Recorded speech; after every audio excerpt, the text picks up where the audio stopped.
What is up, everybody, and welcome to another episode of the Breathe and Air podcast, where everyday action meets extraordinary mindset. I'm super pumped for today's guest.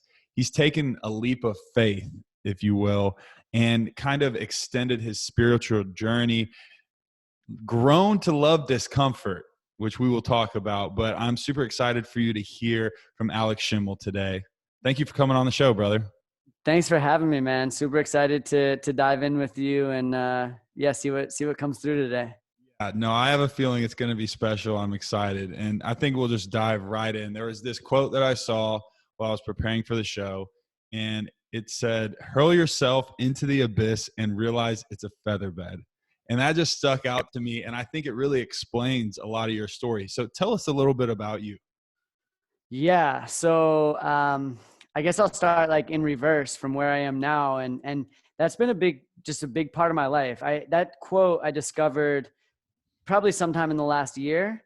But the first time I heard it, I just resonated with it so deeply. And I realized, wow, that's so much of what I've been doing. But like taking leaps has been a lot of my life. You know, I feel like a lot of times I get into these zones where like I'm doing well, and it's kind of like my zone of excellence where I'm doing well and I'm having success, but I'm realizing that like, okay, well now growth is stopping. So how can I keep the growth? And it hasn't been me necessarily seeking out these big leaps. It's just like what life presents to me. So my biggest one most recently, that's it's been such a game changer. Like, Yeah. I've been on a spiritual path for, I don't know, I guess my whole life, right? Like, but it wasn't necessarily conscious until maybe 8 or 10 years ago. And the last 6 months being in Tulum has been huge. So the big leap that I took last was leaving my corporate job. It was a corporate yoga job. It was like maybe the best corporate job you can have. But it was salary, it was benefits, all these things that we're told are so important and that we need to do. But I realized I just wasn't growing anymore. So I quit that job without any real plan, and moved down to Tulum, Mexico. And I've been here for just coming up on 6 months now. Yeah. What is your psyche when you're like, I'm going to quit this stable, quote unquote, stable job, and I'm going to just move to Mexico and figure it out? Yeah, I think what really helps is that I've done this before. You know, like I've taken leaps before, and the universe always shows me, or God always shows me, like you'll be okay if you're doing what's in alignment with you and intuitive with you. So, it's definitely a lot of trust in myself. Like I know that I'm going to be the same way I've been when I've like played sports as a kid. Like I'm scrappy. Like I'll make things happen if I need to. I'll make it work. That's a big one. But then also trusting the bigger picture. Like really my faith in a higher power or God or universe, whatever you want to call it, is it's been big, and that helps a lot. But I also want to make it clear, like it's not just always easy. You know, I can't say that these 6 months have been just like easy living in paradise. It's maybe what it looks like on the outside, but there's always going to be some ups and downs and moments of expansion and contraction. And that's really a lot of what I've been experiencing and feeling. Yeah. Tell me a little bit about, because I kind of saw this in your transition from, that corporate job, the comfort of it, and then moving, and you kind of going through some physical ailments as well as some burnout during that time. What were you feeling during that process that kind of prompted you to take this leap? Yeah. This is like even going back further. So I got diagnosed with Crohn's disease and diabetes, like 2 autoimmune conditions, when I was in my early 20s. I'm 31 now, so about 8 or 9 years ago. And for me, it was really surprising because I was like already kind of on a spiritual path. I was eating healthier than most of the people that I knew. And so it really took me by surprise. But that was what sparked my first leap, which was really after college. I was working a sales job in New York City, and I already really liked yoga. I had this dream to have a yoga retreat in a wellness center, and living in New York City and like going through just that lifestyle. It was beautiful. I'm super happy for it. But like sales job in New York City, I was not taking days off. I was like working super hard. And that was my first like experience of burnout. And that was the first big leap that I took, where I left that job, and again, no plan. And I'm a recent college graduate. So all of where I'm from, like my circle of the world, everyone, you know, you need to have a job and you need to have security. And like, what are you doing? You just graduated college. You have this debt. Like, you need to figure it out. And for me, I was like, well, what I know is that this is not fulfilling me, and I'm getting like sicker. So it's time for me to do something that does fulfill me. And I went on this journey for about 6 months of like going to different yoga retreats, different wellness centers, and then eventually doing my first teacher training. So that was really a big one. And that was, you know, feeling that burnout and feeling that like health issues. It just told me I'm not in alignment. And then in my life now, since those diagnoses diagnoses, Yeah. there's been, it's like something that I see is when I'm out of alignment, I start to not feel good physically, mentally, emotionally. And each time when I get there, I'm like, all right, well, now I got to really look, like, here's an opportunity. I'm either going to grow from what I'm experiencing and like keep cultivating more love and energy into this, or it's time for me to step into the next segment, the next level, next chapter in my life. Yeah. You keep mentioning the word alignment, and I love this word. And I think that yoga and the body and the mind connection and alignment, all these things kind of work together, right? So where does yoga fit into all this? Was it when you were graduating college, kind of making that transition after the sales job? So yoga was in my life when I was a like young kid. My mom's a yoga teacher. So I was going to yoga class when I was 8 years old. And I'll say with an asterisk, I was going to class, but I was like in the back playing with GI Joes. You know, I wasn't really doing it, but there was still stuff that was getting absorbed. And yeah, it was cool. Like, I have memories of being with all my friends in my house when we're like 8 years old, and we're probably acting really nuts. And my mom would like lead us through a guided relaxation or some breath work to calm us down. But then as a teenager, I really rebelled against it. Yoga is not cool. I thought it was for women, and like not just women, but old women. And I was pretty anti yoga and spirituality, at least from my understanding of it now.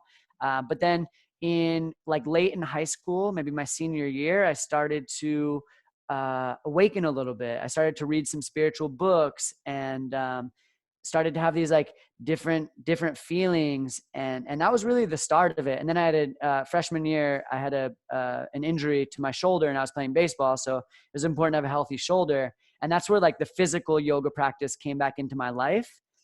And then where it really became like a non-negotiable, instead of just a practice that helped me with, you know, something that I needed, instead of just a tool, it became really a lifestyle when I got diagnosed with Crohn's and diabetes, because it was the greatest medicine. I've been on so many different medications, both pharmaceutical and plant medicines, and I've had a lot of experience with that. And still to this day, yoga and breath work and spirituality is, for me, by far the most powerful medicine. That's okay. I want to extend on this because I'm passionate about this subject as far as pharmaceutical over-the-counter medicine, and also the power of the mind. What you said there, the power of the mind, feeling aligned. You could even go down, if you want to get scientific, to the placebo effect. Like, this is a proven thing. Our minds have the power over our bodies to heal ourselves. And even Dr. Joe Dispenza's work, getting into some of his stuff with, you know, literally people who have been extremely sick, healing themselves through meditation, breath work, these types of things. What is some of the breath work that you have been doing during this process? Yeah. So really, I've gone deep. Yeah. If you want to go. I've gone deep into that world. There's definitely so many different modalities, and I've experienced tremendous healing through more like holotropic style, you know, 1 to 2 hour breath ceremonies that are like psychedelic experiences. They're really, you know, intense and powerful. But I really think, and I teach this with yoga too, like way more than the 1 hour a day that you're on your yoga mat, it's how you integrate that into your life. So for me, the most powerful thing is just conscious breathing throughout my life. And I practice that coherence breath, where it's about 5.5 seconds in, 5.5 seconds out. And I really am working, and there's been a lot of improvements. I think that when I started on this path, I maybe was aware of like 3% of my breaths throughout the day. And now maybe like 10%, which still seems so low. But if we're honest, most people are just really so disconnected. And now I'm starting to create these patterns where it's at least my natural breath, when I'm like my unconscious breath is now becoming a breath that's also serving me. That's a little healthier, a little deeper, a little more into my belly and diaphragm. But just that simple breathing, I think is one of the biggest game changers, is breathing consciously throughout your day.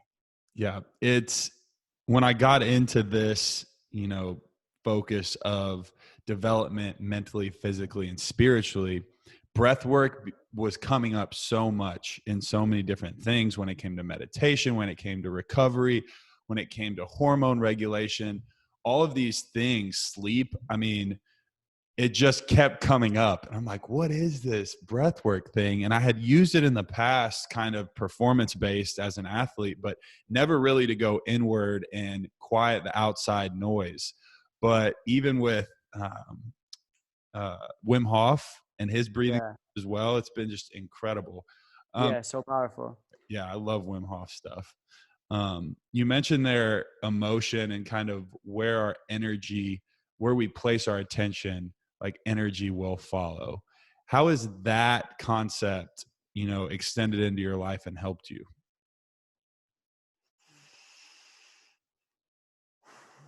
I believe that you'll find what you're looking for. So this idea of alignment, this idea of being in tune, living a spiritual practice, and really your mindset, it matters so much, because what you give your attention to, what you give your energy to, because it's kind of the same thing, where your attention goes, energy flows, that's going to expand in your life. You're going to see more of that. So just the simple shift of instead of looking at, and I really experienced this a lot with getting diagnosed with health problems as like a 21-year-old, 22-year-old, like at first I was such a victim. Why is this happening to me? This is bullshit. I was angry. I was angry at my parents. I was angry at my grandpa who had diabetes, who was already dead. But like, I had all these feelings of being a victim, and it just made everything so much worse. And then when I started to first allow myself to feel emotion, you just brought up emotion, like that's such a powerful thing. I was taught as a kid, really young, that it's not really okay for a man to express emotion. I think that women are in the same boat. It's not really okay. It's like childish or weak. And now I've kind of learned a new map of emotions and how powerful it can be to actually let yourself feel those things. So feeling emotion, feeling what I had to feel, allowed me to heal, and it allowed me to get out of victim mentality and really become a victor. And that's what, I look at these things as, what's the greatest blessing and the most uncomfortable, challenging thing I've ever gone through? Same thing. It's me being diagnosed with Crohn's and diabetes, and that whole journey of health and healing. Because yes, it's been a struggle, and it still happens. I'm still healing. I'm on the journey for sure. And it's also the reason that I'm doing the work I'm doing in the world.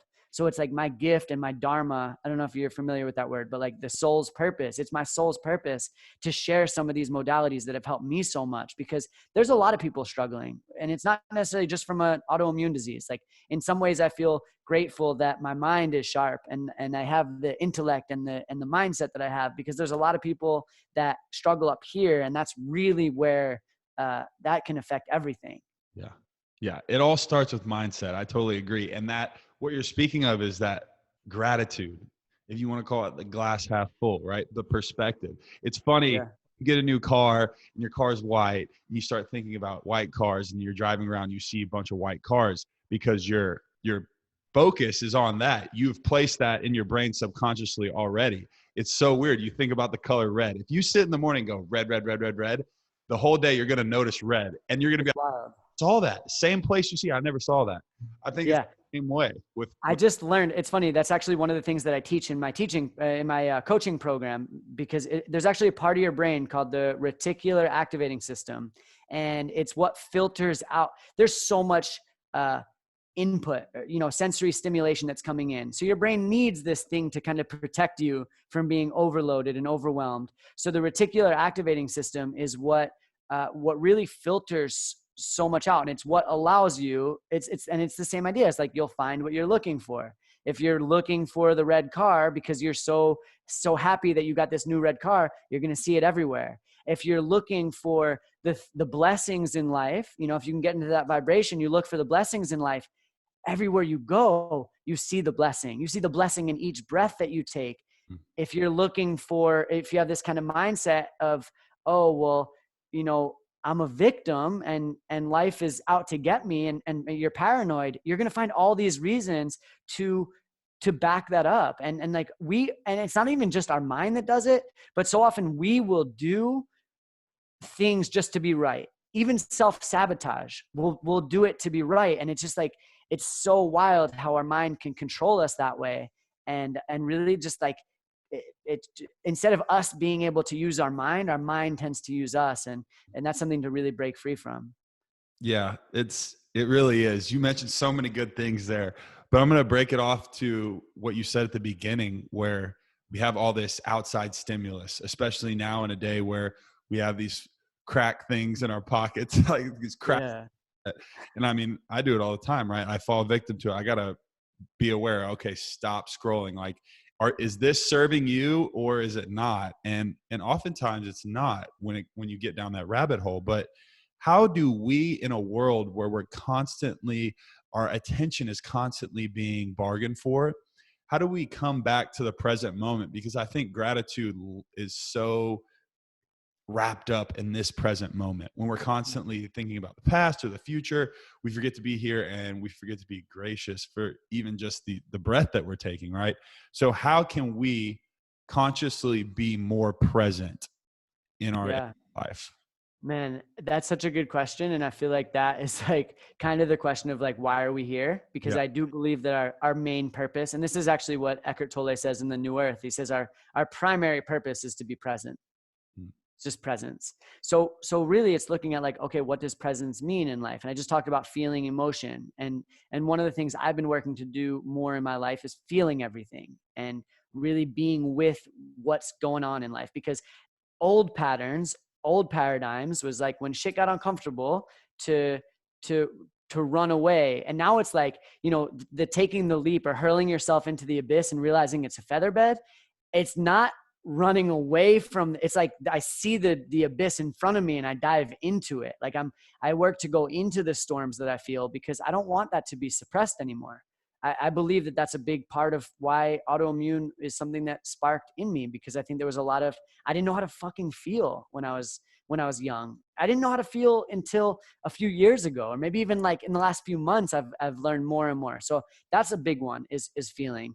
Another one, and it's something that we share so much, is breath, because your breath doesn't happen in the past. It doesn't happen in the future. And if you come back to your breath, no matter where you are, no matter what you're thinking of, if you just come back and take really slow, complete breaths, it does refocus you. It does recenter you. It's such a powerful tool. And then really the other things that I've been realizing or working to do is kind of getting out of the matrix, like stepping away from the world that we're taught we're supposed to be in, and this is the way it should be. And part of that is right now, like living in Tulum and living in the jungle and, walking barefoot so much. And what a great way to get present. I have a friend that does so much barefoot work. Like, take off your shoes and walk. Yeah. You need to be so present, because you're like, your feet are probably kind of sensitive. And it's all these like little tools, but I think a big one is just getting back to like how we were intended to be, getting back to the wild.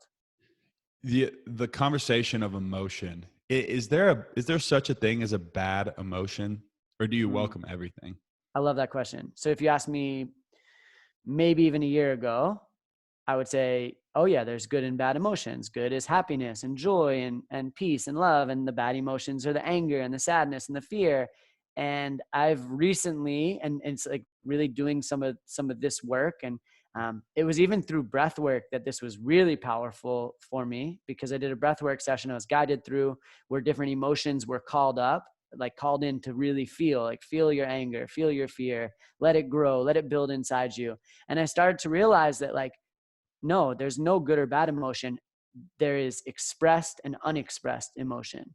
And unexpressed emotion, even if it's joy, And there's a lot of people that for whatever reason, they hold in their joy too, held in emotions, right? Emotion means energy in motion. So when there's no in motion part, when it becomes stuck energy, well, stagnancy and things that become stuck, that's where dis-ease happens.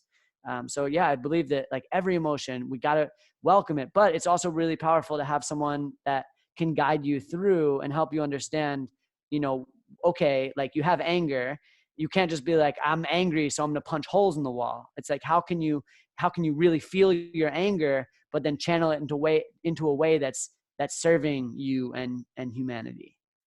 Mm. That's powerful. I think that begins with awareness, though. Uh, does awareness play a role in saying, okay, I am angry, I am sad, or even unpacking the bag? I do feel joy, but I'm not letting myself feel joy in this moment. Why is that? Do I feel like I'm not? Do I feel like I don't deserve this? Well, why do I feel like I don't deserve this? Well, and then is that kind of how we grow awareness to these emotions that we feel that we may not allow ourselves to express? 100%. 100%. I think that so many people are in yoga. There's different bodies that we have. So we have this like external, we have this physical body, we have the mental body, we have an energetic body, but we also have an emotional body. And I think most people are very unaware and unconnected to their emotional body. So usually, and again, I can speak from my experience the most, in my old patterns, if I started to feel anger or sadness, I would like press it down and try to like, especially in the yoga world for a while, it was like positive vibes only. Like, what's wrong with me? Why am I angry? Like, I got to be happy. It's got to be positive vibes. And then I would just explode. Like I was so bottled up that eventually it would just be this explosion over maybe something so little, or like playing sports and I would just get angry. That's even more when I was like a kid, like really bad temper and a bad loser when it came to sports. And now I realize it's having the awareness is so key, because then I can have this process where it's really good too to have someone that can hold space, where if you're feeling angry, to be able to say like, I'm angry right now. And then having someone that's not trying to fix you or not trying to change you, but they're just there and maybe like empathically listening, and you're able to just express. And like you said, it's usually getting to something deeper, like some kind of worthiness issue. Or if you really go deep into emotion, there might be this thing that happened when you were 8 years old that, you haven't really given such thought to or attention to. And that's how real deep healing can occur. When we go back, and it's like this quantum level healing that we can get into. But yeah, the awareness is huge. And I think that's one of the biggest things about breathwork is we grow our awareness every time you're taking a conscious breath, like right here, this breath. Yeah. Beautiful. Right.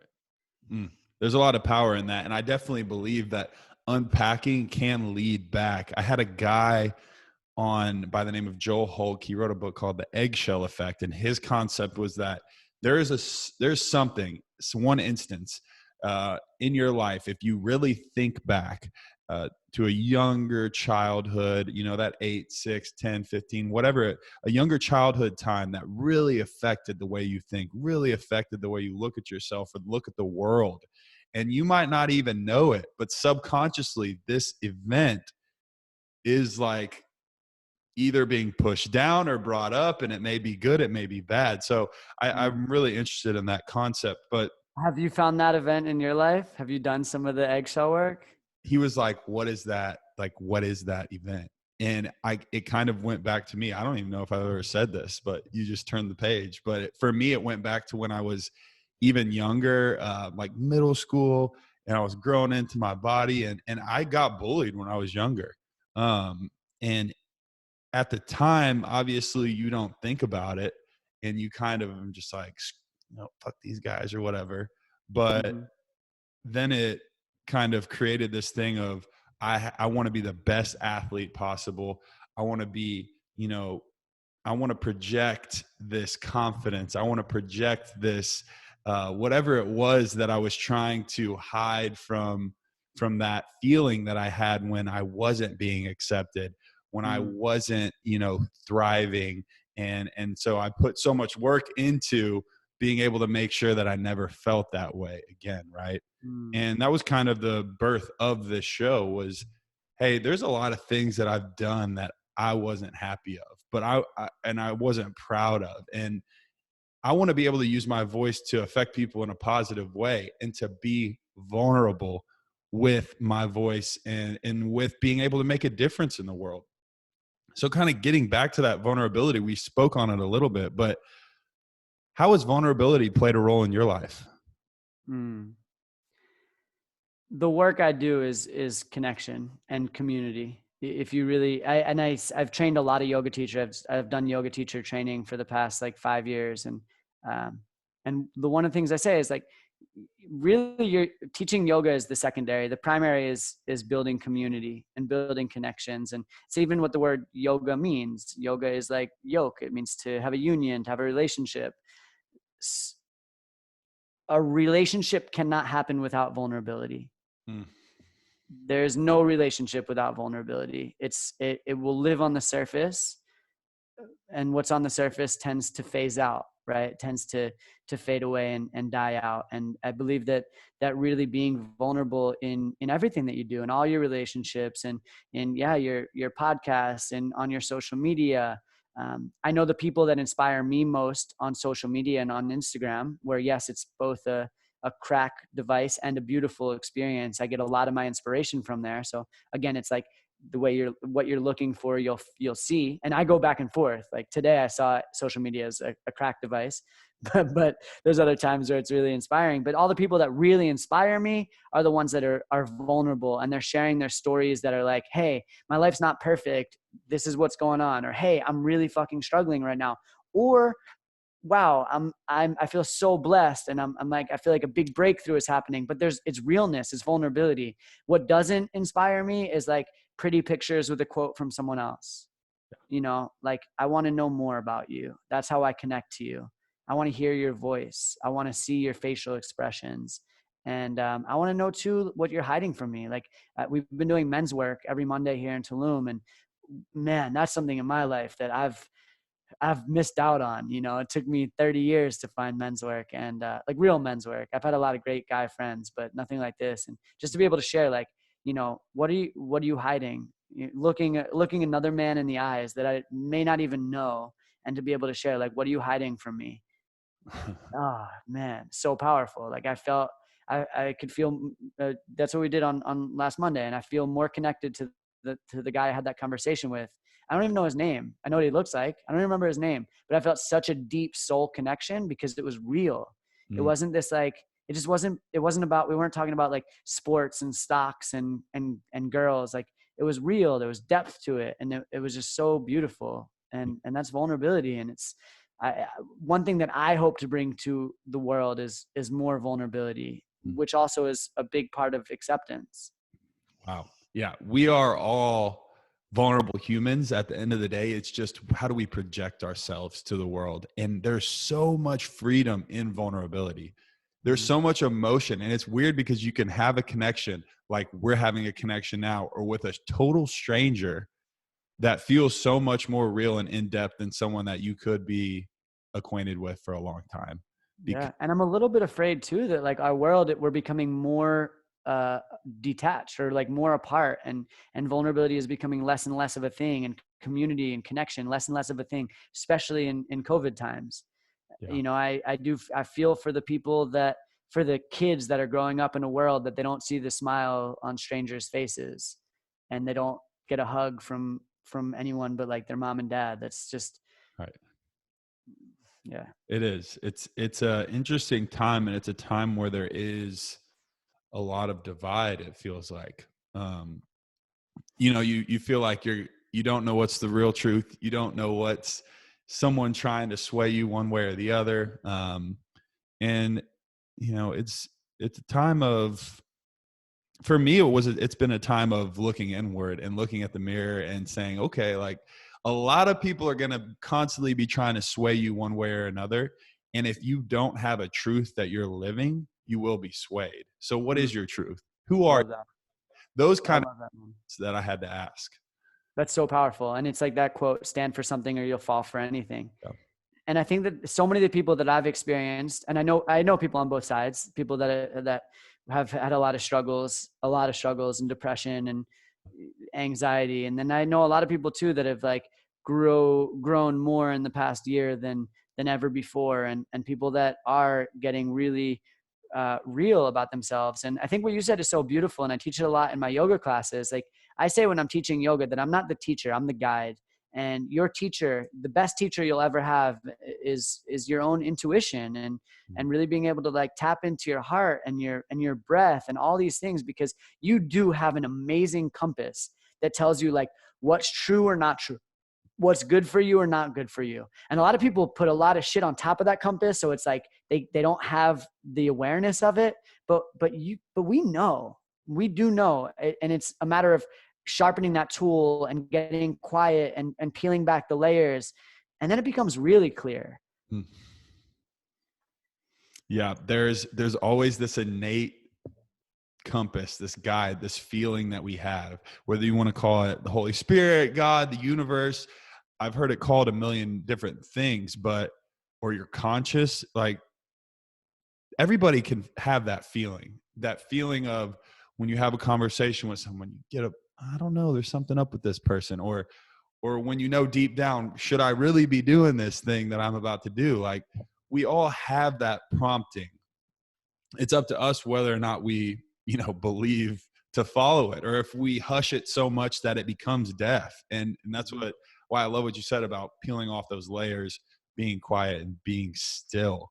Yeah. And I think it's also being able to like, are we living from our head or our hearts? Because that is the old paradigm, I believe, is really being in your head. We've lived in a very intellectual universe where it's so good to have intellect and intelligence and all these things, and it is good. I believe it, like beautiful. I think it's so cool when people are really smart. I love being around really intelligent people.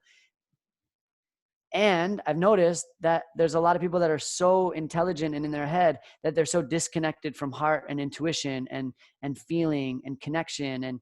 And then it's where we're becoming. And I've heard, there's like, Elon Musk is talking about it a lot, and on Joe Rogan, like we're becoming robots and we're becoming AI before we have a chip in our brain. Like we're becoming AI because we're just becoming these computers where it's just thinking and analytical, but not feeling. And I don't want to be a robot. I don't want to be a computer. I want to have a computer, beautiful, great tool, but I want to be able to still feel and be in this human experience.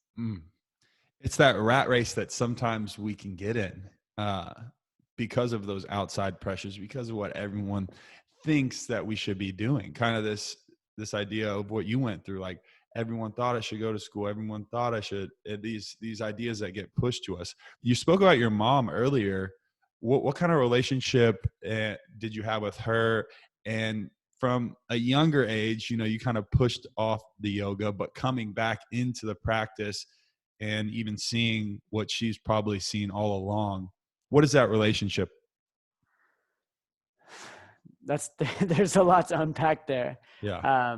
Overall, I'd say, I'm very grateful for my mom. And I do believe she like carved a path for me that I didn't know was an option. I didn't know growing up, and even in my teenage years, even when I went to college and I started to get into yoga, like I never thought that this could be a career. Even when I did my first teacher training, I was like, okay, well, like I'm not trying to be broke my whole life. And that's what it seems like yoga teachers are. So I don't think I'm going to do that. And now I see that there's so many, she really did carve this path for me. And I'm super grateful for that. And she's also introduced me to some of the books and the teachers, like the 7 Spiritual Laws of Success. That book kind of changed my life. It's from Deepak Chopra. It's super easy to read, but it changed my life when I was like a senior in high school. I've read it probably 15 or 20 times. She introduced me to Ram Dass, who right now is he's passed away, but he's my number one teacher. I listen to his podcasts, or his old recordings. There's a podcast like every single day. And so I'm really grateful for that. And my mom, I think that one thing I've learned a lot from her is how important it is to integrate and embody these things and to turn knowledge into wisdom. She's got a lot of knowledge. There's so much up there. She's done so many trainings and read all the books and done all of it, but it's not not being embodied. It's not being turned into wisdom. So there's a lot of struggle. And, she's been in a struggle and kind of reliant on some pharmaceutical medications that are not serving her, and a lot of fear. And so it's this interesting perspective. She's actually coming to Tulum. Her and my dad are coming for a month starting tomorrow. They're staying at an apartment close by. So one of the big things that I'm feeling is I really want to heal those relationships, because I don't want to pass this down anymore. I want to stop this pattern in our lineage. So I'm looking forward to it. And there's work to be done. Yeah, that's incredible. That's incredible. I'm interested, when you made this leap, like when you went to Tulum, was it almost, hey, I'm going to do this and figure it out, like a one-way flight? Or did you have some type of, idea of how you were going to get around? Yes. So yes and yes, like a little bit of both. Tulum for a long time has been my favorite place in the world. Like when I first started dating my current partner, we went to Tulum. And like after the first 2 or 3 months, I was like, I want to show you my favorite place. And so I've always loved it. My family's always traveled to Mexico. Another thing I'm very grateful for my mom and my dad to allow those opportunities to happen. So I always really had this like inclination of it. And going back even, and this is like before I started doing any of the yoga wellness stuff, when I was in college, I really I always kind of hated the shallow stuff. So it was like the questions when you met someone in college, like, oh, what are you studying? What are you going to school for? What are you going to be? And for me, I'd be like, what's your dream? Like, what's your biggest dream? And if you asked me what my dream was, it would be to live in like paradise, in a place with palm trees and sandy beaches. And so last year, kind of feeling like I'm not growing anymore, I had a friend from Michigan, where I used to live. A friend in Michigan and his girlfriend were down in Tulum for like 3 months. And they were like, yeah, it's amazing. We work remote, blah, blah, blah. And I guess it just got to the point where I was like, yeah, our lease in Arizona was running out in October. Like it was the end of it. And we're like, I'm not going to sign another lease somewhere. Let's just go, And I always had this dream or this feeling that the dream of living in Tulum couldn't happen until I had a certain amount of money in my bank account, or I was like 40 years old and whatever. And one of the biggest things is like, no, you can live your dream right now. It just requires like take the leap and then figure it out. Because the only thing that I had really figured out was that in January of this year, we had a week long retreat that Bree and I led. That was the only thing that was going on. And I didn't have any kind of like online business set up. And one of the things that it's also telling me is like, you're never really going to be ready for things. You take the leap, you're going to figure it out. Like you are very resourceful as a human being. And a big part of that hurl yourself into the abyss, realize it's a feather bed. The whole first part of that quote is like, nature rewards courage. The universe will reward you when you take a leap in the direction of your dreams. And I've seen it in myself time and time again. And now that I'm doing like some coaching work and the more teacher trainings I've led, I've started to see that it's not just for me, it's for everybody. When you take the leap in the direction of your dreams, nature's going to reward you. That's super powerful. How does someone come up with the courage to do so? Well, I mean, I think that what I've heard is the definition of courage is like, it doesn't mean that you don't have fear. It means that fear is there and you do it anyway. So I think that it's a process, right? Like I've been on a process of going into discomfort for a while now, like, cold showers and cold plunges. It's like huge work of discomfort and fear. And that builds courage. So it's really just getting uncomfortable, stepping outside your comfort zone. The more you do that, the more courage you build, and the more you realize like, okay, it's going to work out, but you also have to be to this place of like, sometimes rejection happens. Sometimes the universe says no, sometimes God has this veto power and it's like, hey, this is not what's meant for you. And you have to be okay with that too. But the biggest thing is like, how do you develop the courage? It's you see the fear and you do it anyway. Yeah. Creating a relationship with fear that's healthy. Like, hey, I'm not comfortable here. I am scared here. And then going back to allowing those emotions, saying, okay, I'm going to do it. Like, this is the way that we progress as humans. I always like to bring it back to simply like training. It's breaking down muscle so that it could grow back stronger. Same Yeah. thing, like you are breaking yourself down and taking those steps, those leaps of faith to come back and realize that this helped me so much. I, 100%. I feel like a lot of people feel like they're quote unquote stuck because Yeah. that leap is there. They see it, but they're just like standing on the edge. Mm-hmm. Yeah. And also they feel like, well, I just have to like get things in order before I take the leap. I need to be ready to really like take that plunge. And again, the truth is you're never really going to be ready, especially with, there's so many things to do in our world, in our life. There's never going to be like an ideal time. The ideal time is now, when you have that inspiration. And the longer you try to run away from that thing that is seeking you, right? Rumi says, what you seek is seeking you.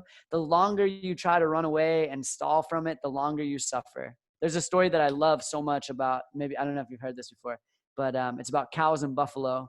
And one of the only places in North America where both exist is in Colorado. Storms in Colorado, like big thunderstorms, they always come over from the Rockies. So they come from the west. Cows, when they see the storm come, they start to run away, but cows are pretty slow. So they end up just like running along with the storm, and they suffer. They're in the storm for a really long time. Buffalo just intuitively, and I fucking love this so much, they see the storm coming, and as a herd, they turn and they run directly into it because they know the fastest way out is to go right through. And it's just, man, we can learn so much from nature. And it's another thing in life when we do go into the storm, we start to realize like, wow, that was so much, it was like beautiful. That gave me so much life. It's like when you rip off a Band-Aid, are you going to like peel it off really slow and, oh my God, am I ready for it? No, just rip it off. Sometimes it's the best way. And that's like taking the leap. That's so awesome. I love that story, that analogy. I'm definitely going to steal that from you, but Yeah. Well, it's not mine. So you can, yeah, yeah, feel free. I mean, there's so much to be said there. There really is. I'm interested, and this is a question I like to ask. What is success to you? What does success look like to you? Success to me is contentment in my life and being able to be content through both the highs and the lows, because I know they're going to always come. It's one of the greatest teachings of breath, right? Breath, it's expansion and contraction. Everything in the universe has this breathing, maybe even to the point of the Big Bang. We don't know yet, but we know that there was a little bit and it's still continually expanding. So we might still be on the inhale. Maybe that's why it feels like things are spreading out even more, but then eventually it's going to come back together. My belief is going to come back together. But other things that you see in life, like there's expansion and contraction in everything, in the seasons, right? Spring and summer is kind of like the inhale, fall and winter is like the exhale. So contentment through the expansion and the contraction, because it's just a part of life. You can't escape the ups and downs. And I don't think you want to, right? Like a heartbeat, we don't want it to be a flat line. The ups and downs are what make life really beautiful. So I think contentment is a big one. And then being of service to something greater than yourself. We got to have some kind of work in the world that's helping other people. There's a lot of people that I've worked with and that I know that have very old paradigm, successful, great jobs because they're making a lot of money. There's someone that I'm really close with here in Tulum. That's a finance guy. He's working remote. It's cool. He's taking really beautiful steps to kind of leave it. But yeah, he's so unhappy. He's miserable, but he makes a lot of money. So it's like a weird thing because everyone told him as a man, that's what you need to do. That's what you're supposed to do. You don't have to love your job. Like you got to make a lot of money. And that's just not, to me, what success is. I don't think that's what being rich is. I think rich is like being with the full range of being a human, feeling all the ups and the downs and the expansion and the contraction. And yeah, ultimately, I think being of service is a huge one. What's to be said of finding your purpose and being in service? Do you see a relationship between servitude and purpose?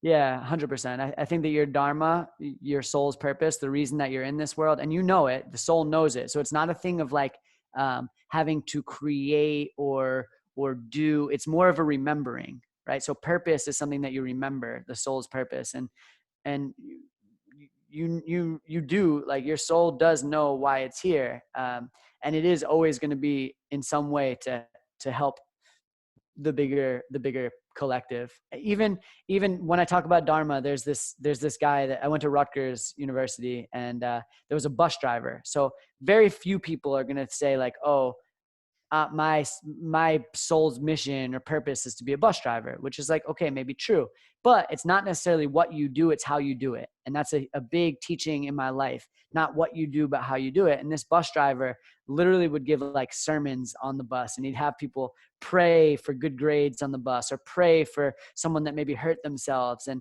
it was just like so beautiful and powerful and amazing. People would literally like skip other buses to get on Stan's bus. And that's an example of like your Dharma. It doesn't necessarily always have to be your job. Like, you might be in finance, but there's still a way that you can make a bigger impact. You know, maybe it's the money that you're making. Now you start a nonprofit to help mental health, whatever it may be. So I think, yes, there's always your purpose, and being of service always going to interconnect. Where do you see yourself in 5 years? 5 years, I see myself, it's so funny because like I love this stuff, and I love to visualize the future. And one of the big things that I've been learning lately and through, I did a mushroom ceremony just a couple of weeks ago. And one of the biggest things the mushrooms told me was like, certainty is an illusion, right? Like, the only thing that you can be certain of is this moment right now. Everything else is uncertain. And to pretend otherwise is kind of pretend. And I also believe that in this present moment, we can like call in and manifest our dream life. I think we can do that now. So it's still a game that I like to play. And I think in 5 years, I'm going to own some land, and it's going to be a property where people are going to come to do the work, to heal, and to break free from the matrix, and to realize that they don't need to live a life that their nervous system is constantly in fight or flight, and a place where people can learn how to grow their own food and be more self-sufficient and sovereign. That's where I'm going to be in 5 years. I can't wait to visit you in 5 years. Yeah, please do, brother. Man, I'm already going to start planning the trip. I'm going to write it down right here. 5 years from now, follow up with Alex so we can book a plane flight, and 100%. I eat some good homegrown veggies, go to 100%. some internal work, man. Yeah, I totally believe in that. And it goes back to what we talked about earlier, seeing the red car, drawing those things to us. I mean, what has been your process or your experience with manifestation, and not just the quote unquote, like the law of attraction, like think it and not do anything, but the actions that you've put behind it to really draw things and create the life that you want? Yeah, I think the biggest thing for me is stepping into the version of myself in 5 years, right? For that person to exist in 5 years, to be this landowner and making a really big impact in the world, I have to step into that now. So I start to be that person now. And it's like, if I want more abundance in life, the way I attract abundance is not thinking about not having abundance. It's recognizing how abundant I already am. And realizing that right now I'm doing so many of the things that I would be doing in 5 years. It just might be a different scale. So just the more I step into that, and I'm really working with getting clear on like my upper limit problem, you know, because I do think that's something, I don't know if you've heard about that before, but like we all have upper and lower limits. And the upper limit is this idea that like we can only be so happy or so successful or have so much money. And when we get to that point, we'll somehow mess it up for ourselves. And it's a worthiness thing. So really realizing that too is like stepping into that place of worthiness and power and feeling, you know, Dr. Joe Dispenza, the most powerful thing that you have in your life is your heart. And when you can be in an elevated heart state, when you can practice gratitude, and you can practice joy for all of it in your life, you become so magnetic. And then it just becomes like placing an order in a restaurant. You know, like when you're in a really high state, super joyous, super grateful, you place the order to the universe and you just sit back and you know it's coming. And, you know, and like, yeah, of course you take the steps. You went to the restaurant in the first place. Like you're taking steps to set yourself up. But yeah, just knowing that like if you believe, your beliefs are so powerful. If you really believe and then take action towards it, it's for you. It's there. Mm. Take notes, everybody. Take notes. Woo! Alex, okay, so we have so much good stuff here, but if you could leave the listeners that have made it this far, they're intrigued, they're motivated, they're inspired, they have tools and tips to use in their everyday life. What is one piece of advice that you would want to leave with everybody that is listening at this point?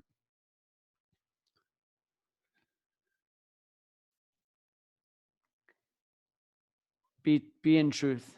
Yeah. Tell the truth, live your truth.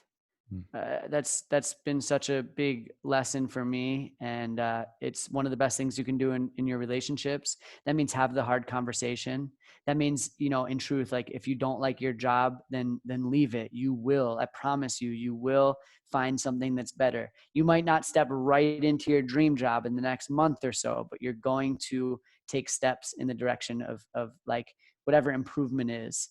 I think that just like being in truth is so powerful, and realizing another big one is that, and I just heard this word recently. I said earlier something about being paranoid, where you kind of think that everything is happening against you. There's an opposite to that word, and it's how I've been a lot in my life. I never knew the word, but it's called pronoid, and pronoid means that that having this belief that the universe is conspiring for you. And I really am in a place in my life where I believe that everything is happening for me. And I've really got to experience it in Tulum. There's been challenges, especially like the first month or so being here. There's an initiation process that everyone goes through in Tulum in some way. And yeah, just like realizing that life is not happening to you, it's happening for you. So in each moment, it's either there for you to remember your joy and your peace and your love, or it's there to help you grow and evolve. And don't try to change what's happening in the present. The more we can accept it, the more our life is going to be just super beautiful. Amazing. Amazing. Alex, where can everybody find you online, your coaching and your profile and all that good stuff? Yeah. So Instagram is the Yoga General, and that's my website too, theyogageneral.com.